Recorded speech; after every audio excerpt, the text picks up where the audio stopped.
Welcome back, boxing fans. So, again, here's Paulie doing what he historically does, shitting on Canelo Alvarez. This is the same thing he did historically for Manny Pacquiao when he kept accusing Manny Pacquiao of PEDs for a million years. Didn't put fingers and point fingers at other boxers in the sport, but consistently focused on Manny Pacquiao and steroid use, right? Yet defended Floyd Mayweather and ignored everyone else that actually got caught using PEDs. Now, of course, he's going out of his way to downplay Canelo Alvarez. Yet this is the same guy who consistently dick rides fucking Floyd Mayweather, right? A guy who cherry picked, made us wait 8 years. 8 years for a Floyd Mayweather versus Manny Pacquiao fight. 8 years. This whole build up with Berlanga and Canelo is less than 3 years. Let's fucking put it in perspective. David Benavidez was the WBC world champion. He lost his title on the scale. Canelo Alvarez then fought, of course, Callum Smith for the WBA title after coming down after beating Kovalev. And the WBC attached that title along with him because, of course, Callum Smith had won the Diamond WBC belt in the World Boxing Super Series. So Canelo ended up winning both of those titles with one fight. If David Benavidez wouldn't have fucking dropped the ball, he would have been the final piece for Canelo Alvarez to fight to get undisputed. So the fact he hasn't fought Canelo Alvarez is all his fault and comes down to him and him being unprofessional for the second time in his career, losing his title because of stupidity on his side, right? But of course, Paulie doesn't want to tell you truth. He doesn't want to tell you facts. He just wants to shit all over Canelo Alvarez and downplay, of course, everything Canelo Alvarez has done and says this fight's not even competitive. I mean, David Benavidez beats him easy. David Morrell beats him easy. It's not even an intriguing fight. But yet you are pushing for this fight like fucking crazy. Even though you don't think it's competitive and you don't think it's a good fight. And then you talk about how, oh, he's holding up all the titles. Well, this is the man that put all the titles together by beating the 3 champions back to back, one fight in between, mandatory, and then back. And then went on to fight mandatory, one free fight with Golovkin, mandatory, free fight with Munguia, and now mandatory with Berlanga, right? And when you think about his short career at 168 pounds, it's fucking pretty incredible, the top fighters he's faced. Let's list them right now. Callum Smith, Billy Joe Saunders, Caleb Plant, Jaime Munguia, Ryder, now Berlanga. That's 6, as well as a Golovkin who came up in weight. And Golovkin, a unified champion coming up in weight, that ain't no cherry pick either. So, in a short period of time, Canelo has done great things at the 168 pound division.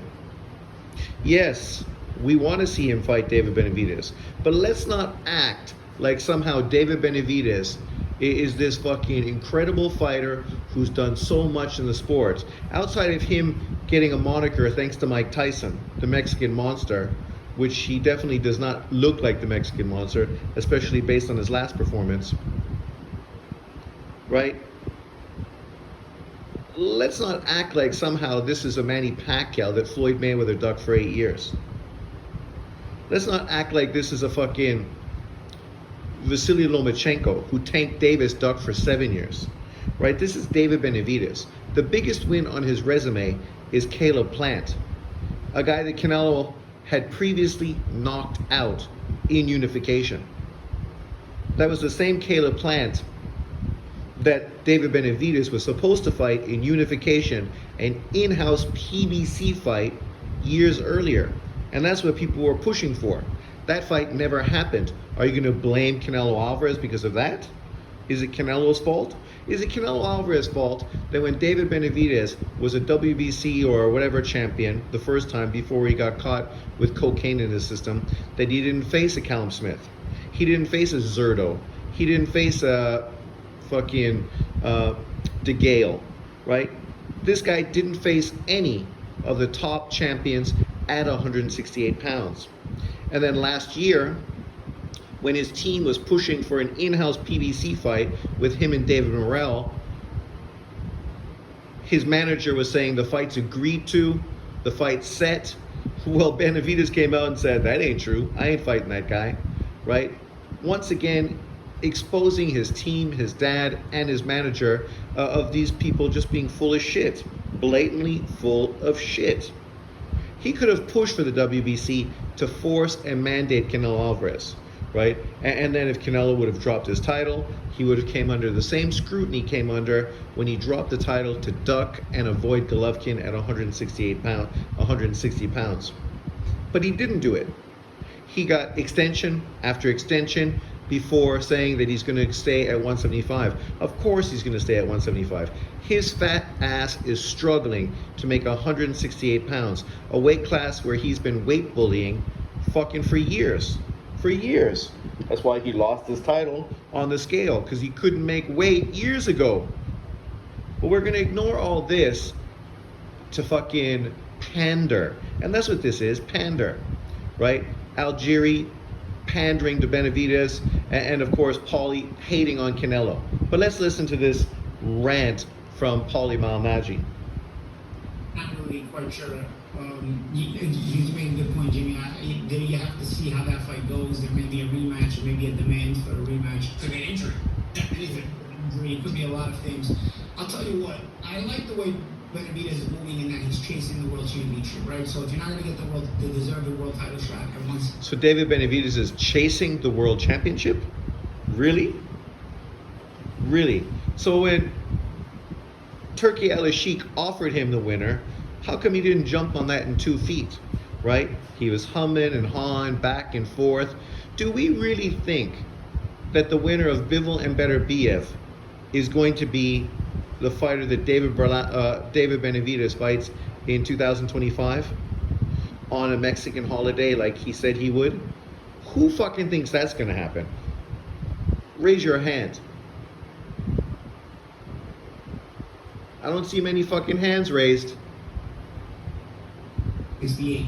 People will say, and I know them, I was even thinking about, you got to fight Morrell at 68, and that's a tough fight. And the Canelo, the Triple C, the Canelo. Well, the whole point was his fucking team, Paulie, said that fight was agreed to. Don't blame Canelo Alvarez fans because of the double talk coming from David Benavidez' fucking team, because that's what it is, double talk.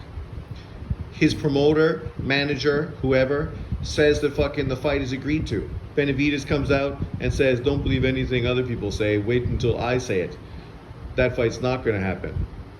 Once again, ducking an in-house fight, right? And the irony is, Paulie doesn't even know that David Morrell is actually also moved up in 175, chasing a fight with Benavidez, because that's the guy he's consistently been chasing. You never hear him really talk about a Canelo Alvarez fight. He doesn't really push for that fight. He's the regular WBA champion, and never has he fucking petitioned the WBA to get that fight. David Morrell isn't that interested in taking on a Canelo Alvarez fight. He's not holding his whole career based on a Canelo Alvarez fight, unlike many other people. David Benavidez is an example. But he did just move up to 175, and in his first fight, which is on obviously Bud Crawford's card, August 3rd, coming up pretty soon, he's going to be fighting for the vacant WBA regular 175-pound belt. So he's going to move up and become a regular champion again at 175 pounds, right?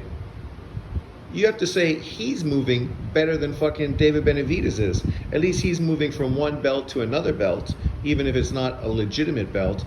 But the reality is he's in a position where, in theory, he could petition the WBA to force a regular versus a super champion fight. This is, of course, what the WBA said they were going to do years ago. Consolidate. We're still waiting for that consolidation, but when would you believe anything a fucking a sanctioning body had to say? Oakland Posse would say, you see, he's avoiding Morrell. Well, here's the thing. You fight Morrell. No. He is avoiding Morrell. Because we saw that negotiation last year prior to the Caleb Plant fight. I think it was prior to the Caleb Plant fight.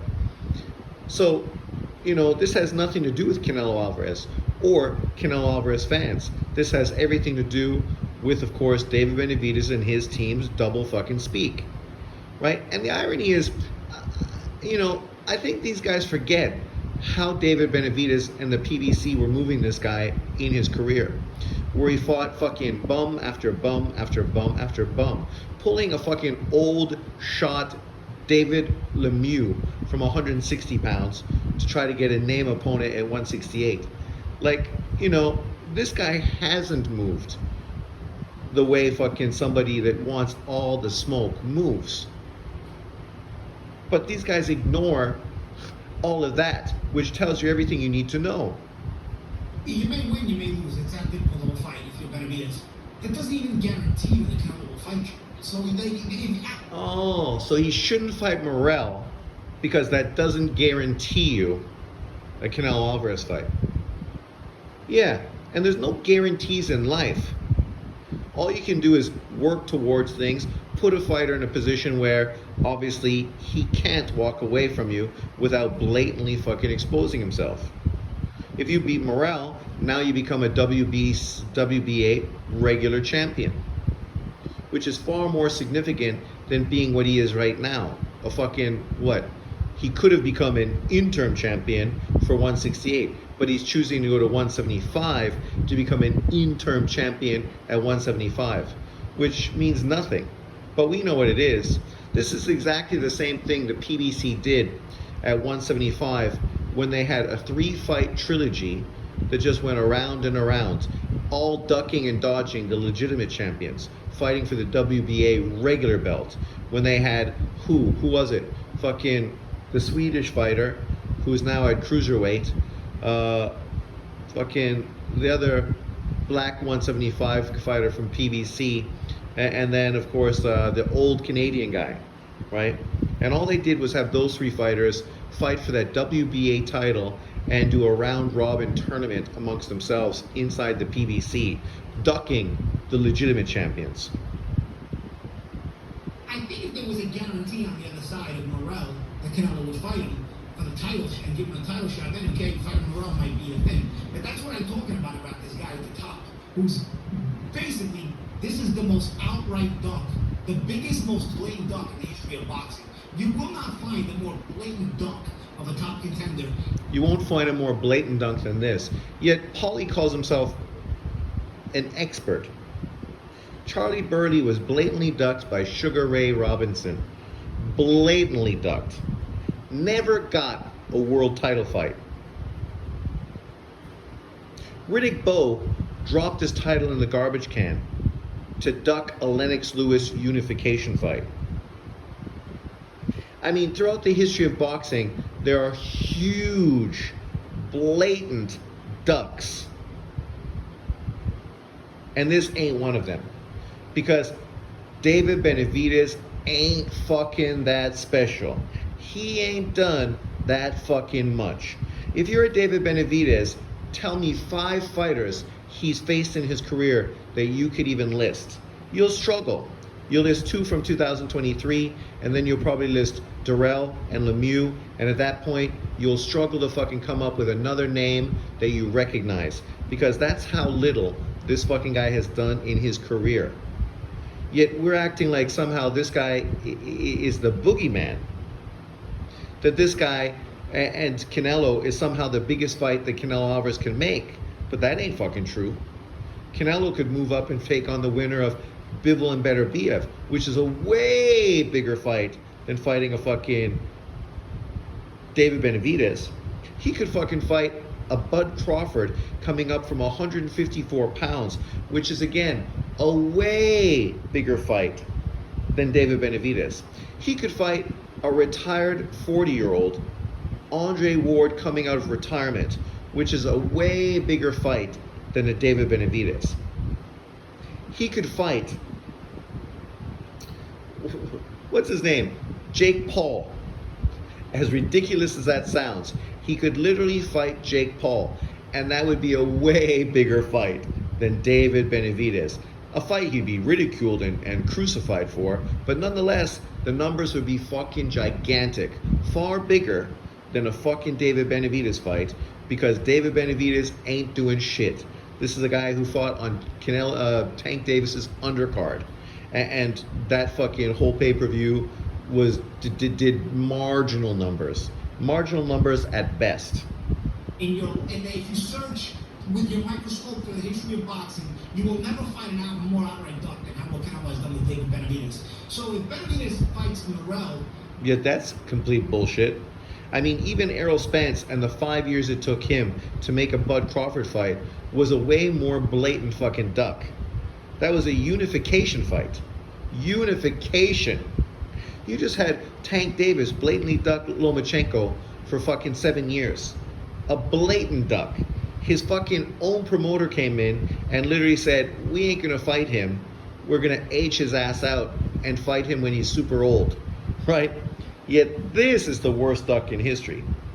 I mean, you know, shake my fucking head. Paulie is literally full of shit. It's really, you're taking on a tough fight and you're still not fighting for championships. And at a certain point, you need to fight for championships to really get the recognition you deserve and want. And the same goes going to go for Morrell. Morrell's not going to be able to get a title shot.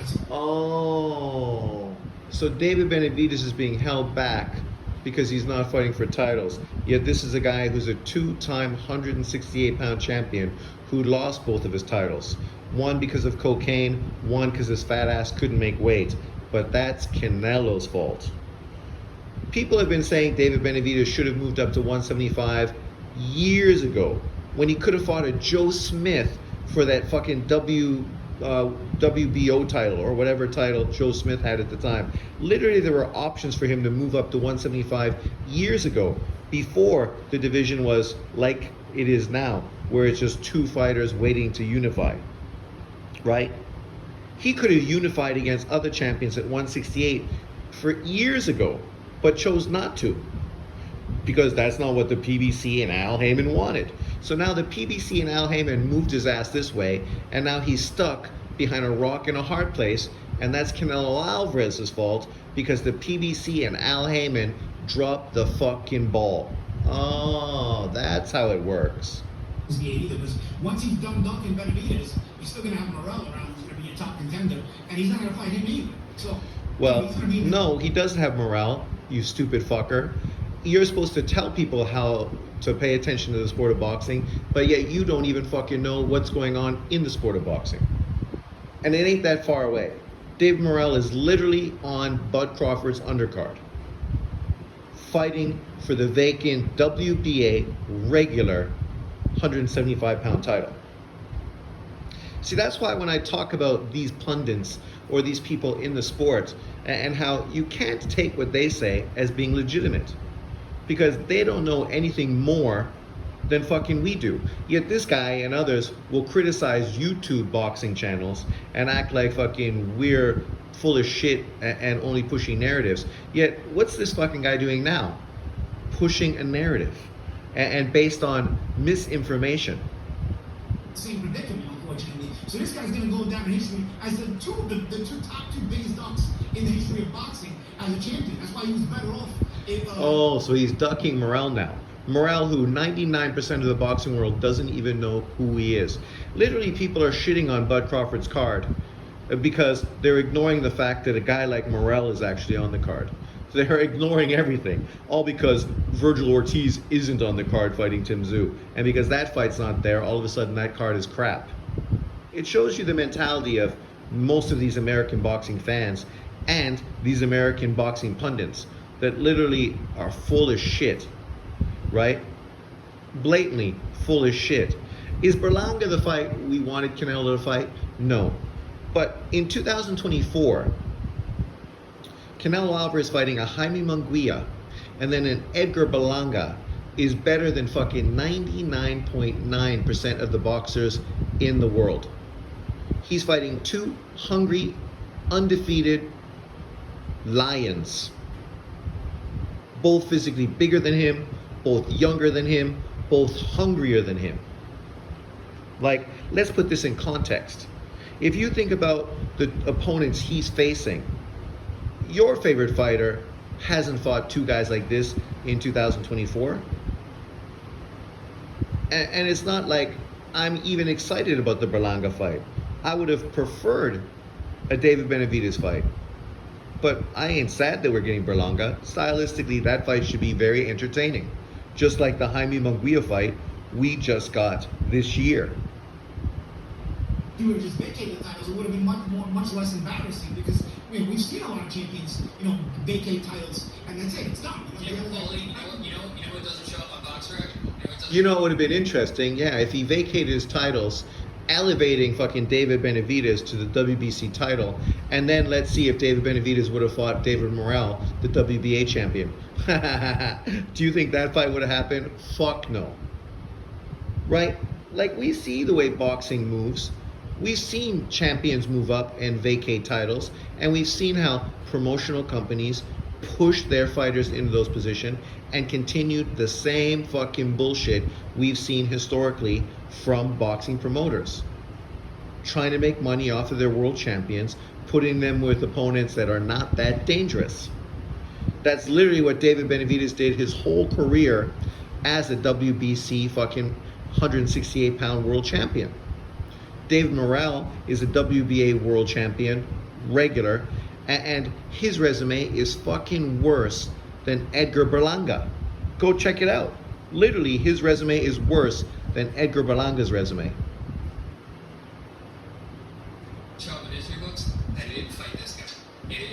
Guys like me and you will know it. Real hardcore fans will know it. But it's not going to go down to the annals of history that he stayed away from this guy for the majority of people who are reading about it. So, yeah. Yeah, but let's put that in context. Paulie is a huge Floyd Mayweather nut hugger, yet he doesn't harp on the fighters Floyd didn't fight, like an Erislandy Lara, like a Paul Williams, like a Margarito, right? Like a prime Shane Mosley at 135 pounds, right? And many others. The reality is, historians are going to see what Canelo did do. Canelo Alvarez did more than every other fucking champion currently in the sport of boxing. His resume compared to Bud Crawford, who is a fucking future Hall of Famer, there's no comparison. His resume is way better than Bud Crawford's. You wouldn't hear these guys shitting on Bud Crawford.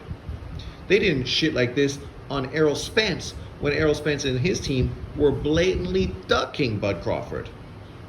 This is the bias we find from guys like this, who blatantly fucking excused the PBC and Errol Spence for spending 5 fucking years blatantly ducking Bud Crawford. I mean, the PBC spent longer. They ducked him at 140, and just recently they tried to duck his ass at 154 as well. So I mean, they've made a career out of trying to duck Bud Crawford. But we're gonna act like this fight, which has really only been being pushed for the last 2 years, in truth, 2023 and now this year in 2024, and somehow act as if that's too long. That's too long. We've been talking about that too long. Even though it's not 5 years, it's not 8 years, it's not 7 years, it's not fucking forever. I agree, but when you do look at his record and you see what was this guy doing?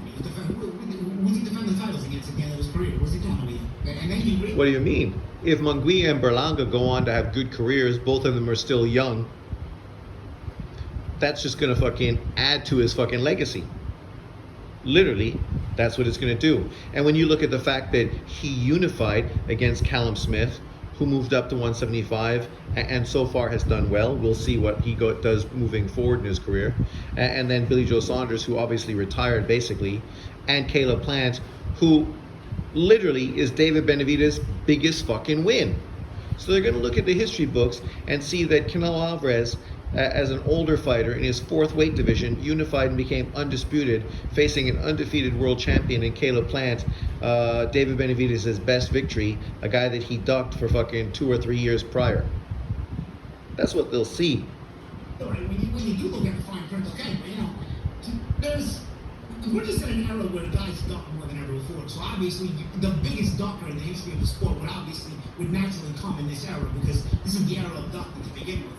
Guys in the past didn't duck like this. James Tony had a great interview where he said, it was like, they were asking people comparing comparing, the generations. I'm like, my generation is better. Mike has got sporty shot. And now we live in a generation where guys, And this is another thing that I dislike about boxing fans and these media, new media, old media, retarded media, whatever you want to fucking label them. 2023 and 2024 has been the best years in boxing fucking history. Sure, because now we have far more access to fights, right? But there's never been a year better than these last 2 years in the sport of boxing. Never. James Toney's era. You didn't get to see all these guys fighting on fucking TV on your laptop like we do today. Those guys fought a bunch of bums. You want me to go look at James Toney's resume and look at some of the bum-ass trash fighters he faced in between fights? Right? Like, this is all a load of shit from guys that are fucking pushing bullshit narratives. If you want to be honest, go look at fucking the fact that Pernell Whitaker, coming off of a loss, fought a pure bum. Somebody that no fighter in this era could get away with. That's just the reality. James Toney, Roy Jones, these guys all fought fucking bums, right? People criticized Canelo for fighting Avery Yildirim, who was actually David Benavidez' mandatory and thus became Canelo's mandatory. And the reality is, if David Benavidez would have fought that guy, people would have fucking praised him for knocking him out and being sensational. Whereas Canelo was scrutinized and ridiculed for doing it. You can't take these dudes serious. But leave your comments below. Let me know what you think. Thanks for watching. Peace out.